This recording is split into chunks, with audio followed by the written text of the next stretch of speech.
지난 1일부터 오바마케어 등록이 시작된 가운데 첫 주 가입자가 60만 명으로 가입률 역대 최고 기록이라고 합니다.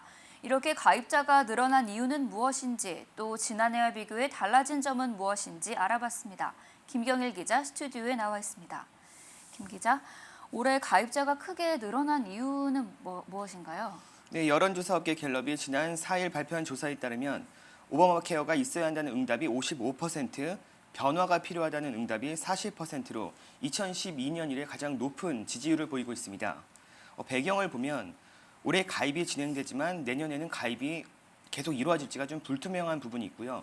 무보험자들의 경우 이에 대한 관심이 높아졌고 이를 자세히 따져보다 보니 정부 보조금 혜택 등 좋은 점도 많다는 부분이 이렇게 가입률이 늘어나는 부분으로 작용하고 있는 것으로 보입니다. 가장 좋은 부분 중에 하나는 현재 지병이 있어도 오바마 케어는 병명을 따지지 않고 가입이 가능합니다. 그러나 단점은 무보험자들이 가입하지 않을 경우에 벌금의 부과 대상이 되기 때문에 젊은 층의 지지는 상대적으로 낮은 게 일반적입니다. 저도 이 부분이 좀 가장 궁금한데, 그럼 벌금은 어떻게 적용되는 건가요? 벌금은 지난해와 동일합니다. 벌금은 성인당 695달러, 나 연소득 2.5% 중 많은 쪽이 벌금 대상이 됩니다. 성인 개인당 695달러, 가정의 경우 부부, 합산이 벌금이 되겠고요. 자녀가 있다면 성인의 절반인 347달러 50센트입니다. 가족 수가 많은 무보험자의 경우 최대 벌금은 2,085달러를 넘지 않습니다.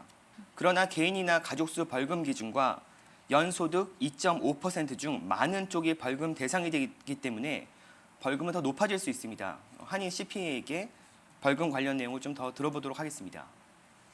1인당으로 볼 때는 695불이지만 가족 전체로 보면 2,085불이 맥시멈인데 어떤 사람들은 수입이 더 많잖아요. 그러면 수입의 2.5%를 패널라이즈 하죠.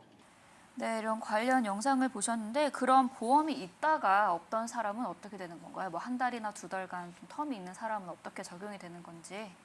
가장 일반적인 부분으로 보면은 그 회사 직장을 다니던 분들이 직장을 잃었을 때 회사 보험이 있다가 보험이 없다면 이 부분이 가장 또 궁금하실 수 있을 텐데요.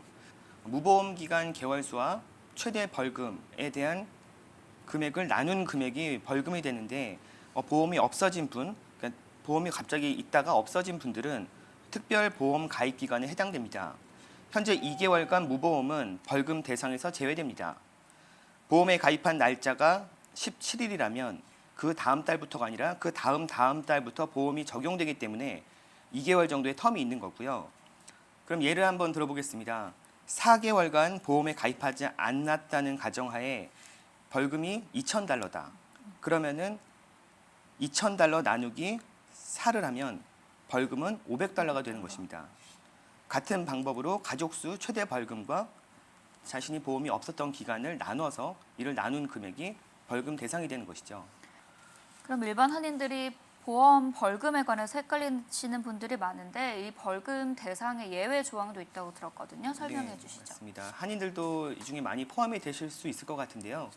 해외에서 근무하시는 분, 가족, 학생, 자녀 등은 예외 대상이 됩니다. 그러나 이를 뒷받침하는 서류도 잘 준비해야 되는 이런 준비성도 좀 많이 필요한 부분입니다. 예를 들면 어떤 게 있죠? 제가 알기로는 그 직장인은 보험을 가지고 있다는 폼이 또 따로 있다고 알고 있는데요. 네, 맞습니다. 직장인들은 이제 매년 1월 정도가 되면 오는데요. 자신이 보험을 가입하고 있었다라는 기간을 증명할 수 있는 서류 1095A라고 합니다. 자영업자의 경우도 다르고 또 그다음에 저소득층 B와 C로 이렇게 또 나눠지는데요.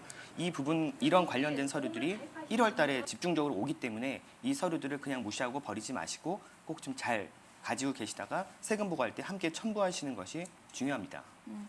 또 제가 궁금한 게, 그 트럼프 케어, 오바마 케어 얘기가 나왔을 때 트럼프가 보조금을 올리겠다는, 보조금을 낮추겠다는 얘기가 많았거든요. 그거 관련해서 또 예외가 있다고 하던데 설명 좀 해주시겠어요? 네, 크게 보면은 보험은 플래티넘, 골드, 실버, 그다음에 브론즈 이렇게 4개로 나눠지는데요. 숫자로 보면은 9876이 됩니다. 이건 보조금 혜택인데 본인이 부담해야 되는 금액과 이제 그 보험료에 대한 차이인데요. 브론즈의 경우는 60%를 보험을 혜택을 받는 것이고 40%를 본인이 내는 것입니다. 이렇기 때문에 보조금 혜택은 굉장히 중요한 부분인데요. 지금 현재 전체적으로는 보험료가 상승했습니다.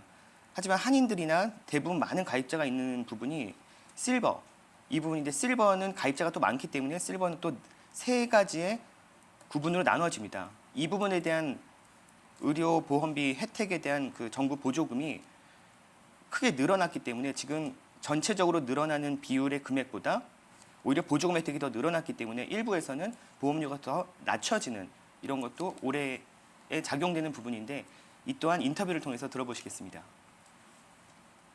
더 인상해도 된다. 그래서 그 플랜에 보험료가 더 인상이 됐어요. 근데 보조금이 더 많이 올랐어요. 그래서 결국에는 보험료가 작년보다 적게 받는 분들이 생겼어요. 네, 그러니까 다시 한번 정리를 해보면 실버 한인들이 가장 많이 가입하고 있는 실버 플랜의 보험료가 인상되긴 했지만 보조금도 덩달아 같이 올라갔기 때문에 결과적으로는 보험료가 줄어드는 효과가 있다는 말씀이시죠? 네, 맞습니다. 보험 때문에 헷갈리시는 분들 많을 텐데 오늘 이 방송을 듣고 내용을 잘 숙지하셔서 많은 혜택을 받으실 수 있으면 좋겠습니다. 감사합니다.